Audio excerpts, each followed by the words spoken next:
네, 오늘은 지난 시간에 이어서 항일 전쟁 시기에 종합적 실력을 기른 중공이 제2차 국공내전이 발발한 후에는 이전과 달라진 겁니다. 종전의 수비 위주 유격전 방식이 아니라 공세 위주, 국민당군을 섬멸시켜버리고 대륙을 우리가 차지하겠다 하는 식으로 완전히 목표와 태도가 바뀝니다. 그래서 총칭 평화 담판에 임하긴 하지만 언젠가는 내전이 발발할 거라는 전제하에 평화 담판 기간 중에도 국민당과 중공 간에는 이곳 저곳에서 국지적인 전투가 벌어집니다. 그러한 전투에서도 대부분 중공이 승리를 합니다. 그 정도로 중공 측의 실력이 이전과는 달라졌다는 것이죠.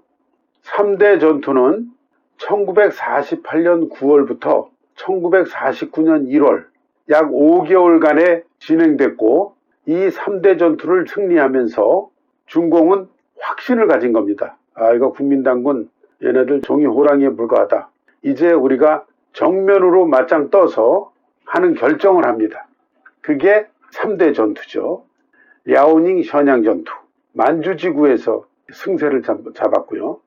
화이하이 전투는 화이허, 회하, 그 다음에 하이허, 해하, 그러니까 중원 지역입니다. 중원 그 화북 지역에서 승세를 잡고, 화이하이 전투와 거의 같은 기간에 진행됐습니다만은 텐진을 먼저 점령하고 베이징에는 무혈 입성하는 핑진 전투라고 합니다. 베이핑, 텐진. 그 당시에는 베이징의 지명이 베이핑이었기 때문에 핑진 전투, 베이핑, 텐진 전투죠. 이 3개 전투를 중공이 승리하면서 국민당군 주력은 대부분 괴멸되고 장강 이북 전 지역을 중공이 장악합니다. 그리고 이어서 장강을 건너서, 그래서 도강 전투라고 합니다. 국민당 수도인 난징까지 점령합니다. 장제스는 타이완으로 도망가죠.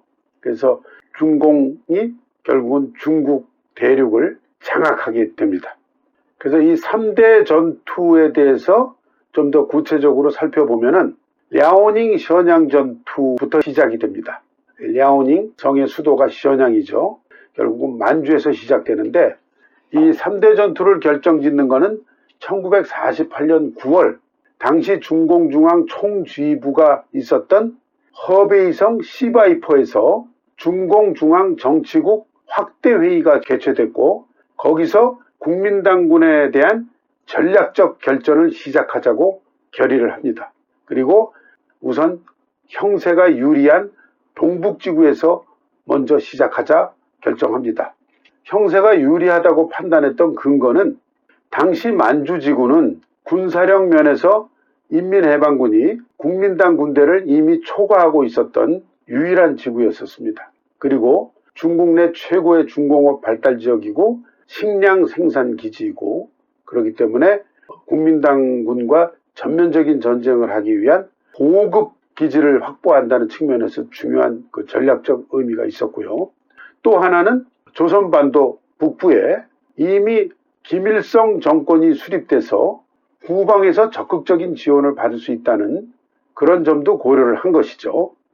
9월 12일에 린비아오가 지휘하는 동북 야전군이 랴오닝성 이현에서 허베이성 란영까지 약 300여 킬로미터에 걸친 전선에서 국민당군을 향해서 진공을 시작하면서 랴오닝 셔냥 전투 시작됩니다. 이 전투는 52일간 진행됐는데, 동북 야전군이 올린 전과를 보면은 국민당군 4개 병단, 11개 군부, 36개 사단, 지방부대 총 47만 2,000명을 섬멸했습니다. 그리고 소장 이상 군관 186명을 생포했고, 반면에 중공 동북 야전군 측 사상자는 6만 9천여 명 정도였습니다. 중공 측의 손실도 만만치는 않았죠. 이 전투 승리 후에 인민해방군의 병력수가 최초로 국민당 군대를 추월합니다. 국민당 군대가 상당수 괴멸되고 오히려 인민해방군 병력수는 증가하고 그런 결과가 되는 것이죠. 그래서 이 전투의 승리는 중공 동북 야전군의 전략 기동 역량을 강화해 주었고 만주지구를 중공의 견고한 전략 후방으로 만들어 주었죠. 그리고 연이어 진행된 화이하이 전투, 베이핑 텐진 전투를 지원하면서 이 양대 전투 모두를 승리로 이끄는데 결정적인 역할을 합니다. 마오쩌둥은 고무되어서 이렇게 얘기를 합니다. 원래는 국민당 반동 정부를 타도하는데 대략 5년여의 시간이 필요할 것이라 예상했었는데 현재로서는 지금부터 1년 정도 후에는 충분히 해볼 만하다. 더군다나 이제 우리가 만주 지역까지 장악했고 림자오의 이 군대가 화이하이 전투와 핑진 전투까지 후방에서 지원하면은 가능성은 더욱 높아진다. 이렇게 예상을 하는 거죠. 자신만만해진 겁니다. 화이하이 전투는 1948년 11월부터 1949년 1월 약 66일 정도 진행이 됐고 주요 지휘관은 류보청, 천이, 덩샤오핑, 수위, 탄전린, 쉬저우를 중심으로 동쪽에서는 하이저우에서 서쪽의 샹초우까지 그리고 북쪽에서는 린청, 현재의 슈에청입니다. 남쪽의 화이하까지 광대한 지구에서 진행됐습니다. 중공은 정규 야전군 66만 명과 지방무장 40만 명, 거의 100만 명 넘게 투입됐고요. 국민당군 병력은 약 50만여 명. 수적으로도 중공 인민해방군의 병력 수가 국민당군 병력보다 압도적으로 많은 겁니다. 그래서 66일간 진행된 화이하이 전투는 3대 전투 중 인민해방군의 희생이 가장 컸고 반면에 선멸한 국민당군 수도 가장 많았습니다. 인민해방군 사상자가 13만여 명, 반면에 55만 5천여 명의 국민당 군대를 섬멸했습니다. 승리한 후에는 장강 이북의 화동 및 중원지구를 기본적으로 중공이 장악합니다. 그만큼 정치적 영향도 가장 컸고 전쟁 양상도 가장 복잡했던 전투였습니다. 베이핑 텐진 전투도 화이하이 전투하고 거의 같은 기간에 동시에 진행됐습니다. 그리고 이 전투가 어쨌든 3대 전투를 마무리하는 최후의 전투가 되죠. 왜냐하면 베이징을 접수하니까 1948년 11월 29일 림비아오 로롱한 니에롱전 지휘하에 시작됩니다. 1948년 12월 22일부터 본격화되면서 인민해방군 쪽은 우선 양쪽 머리를 치고 후에 중간을 취한다 하는 전략으로 양쪽 머리라는 것은 서부전선과 동부전선에서 친다는 것이죠. 서부전선에서는 침바오안과 장자커우를 선제 공격하고 동선에서는 1949년 1월 15일에 텐진에서 국민당 수비군 13만여 명을 섬멸하고 텐진을 점령합니다.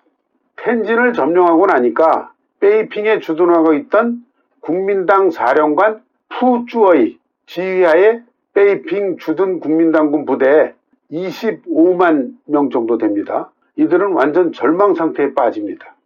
중공도 이들의 이런 상황을 다 파악하고 인민해방군 병력 약 90만 대군을 베이핑 성벽 인근에 배치하고 한편으로는 국민당군을 위협하면서 또 한편으로는 중공 베이핑 지하당의 공작을 통해서 베이핑 내 유력한 사회 인사들과 접촉하면서 역사 문화 고도 베이핑이 전쟁으로 파괴되는 것을 막아야 되지 않겠느냐. 그 승산도 없는 전쟁, 무슨 의미로 너희들이 희생하고 역사 문화 고도 베이핑까지 파괴시켜야 되겠느냐. 뭐 이런 여론을 조성합니다. 그래서 결국 국민당군 사령관 푸쭈어이가 중공이 제시한 화평 조건을 수락하고 결국 투항하게 되는 겁니다. 그래서 1949년 1월 31일에 인민해방군이 베이핑에 무혈 입성합니다. 이 64일간의 전투에서 인민해방군 사상자는 3만 9천 명 정도, 그리고 국민당 군대 52만여 명을 섬멸, 투항하게 만들었습니다.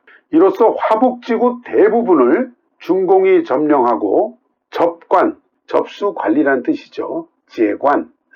그래서 타이위안, 따통, 신시ang 등 일부 지구만 제외하고는 화북지구 대부분이 중공의 세력권하에 들어가게 됩니다. 3대 전투를 요약한 표입니다. 야오닝 셔냥 전투는 동북 야정군이 주도했고 47만 명을 섬멸합니다. 국민당 군대.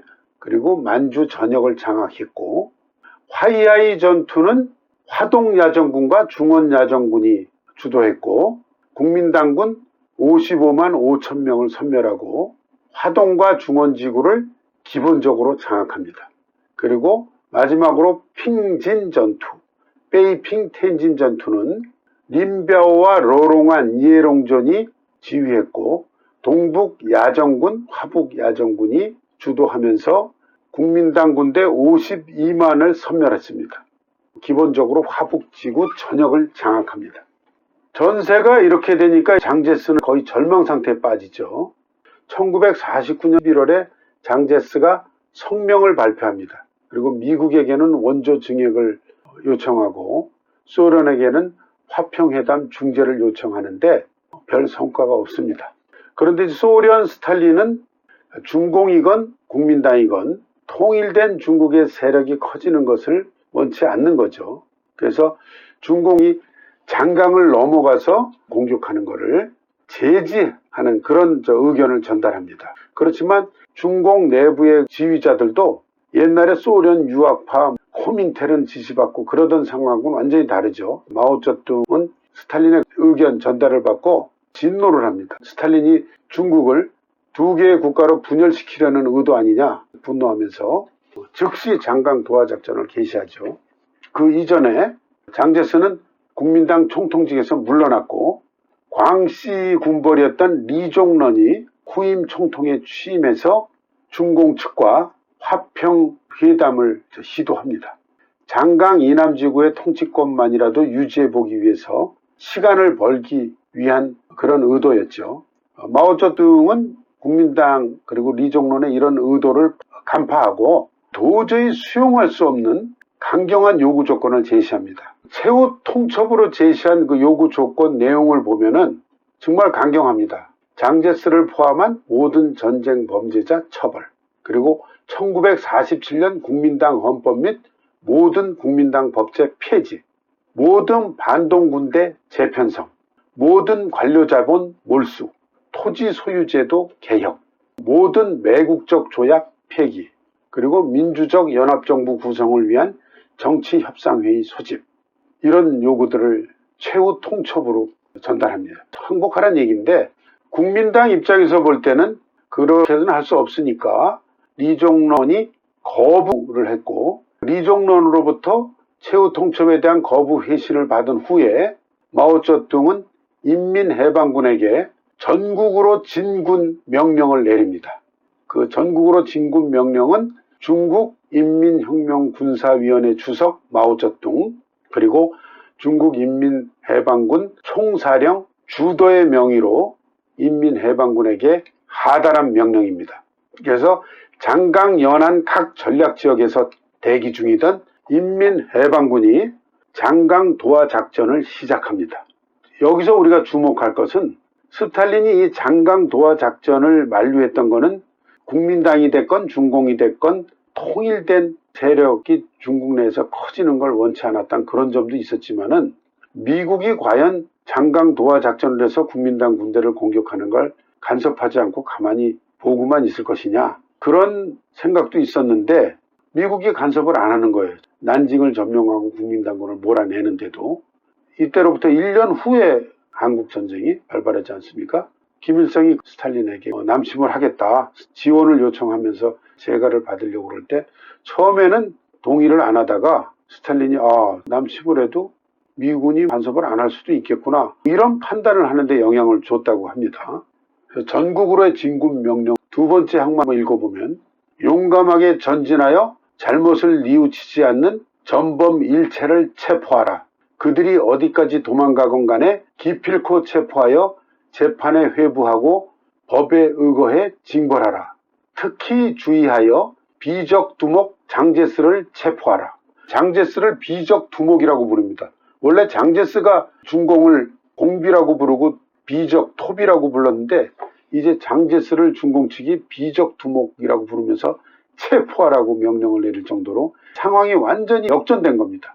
그래서 1949년 4월 21일에 장강도하 작전이 시작됩니다. 그리고 이틀 만인 4월 23일에 큰 전투 없이 인민해방군이 국민당 수도 난징을 점령합니다. 그리고 그 다음 날에는 산시성 타이웬을 점령하고 또 이어서 1949년 5월에는 저장성의 수도인 항저우, 그리고 장시성의 수도인 난창, 그리고 후베이성의 수도인 우한, 섬서성의 수도인 시안, 그리고 중국 최대 도시인 상하이를 차례로 접관합니다. 그리고 7월 상순에는 저장성 전역, 8월에는 푸저우, 란저우, 후난성을 평화적으로 접수하고, 이런 상황에서 장제스는 국민당 본부를 난징에서 총칭으로 옮긴 후에 산발적으로 저항을 하다가 결국은 1949년 12월 7일에 타이완으로 퇴각합니다.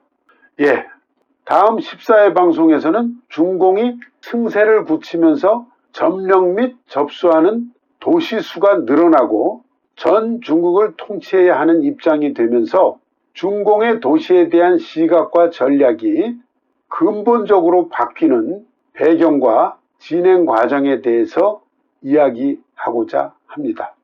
감사합니다.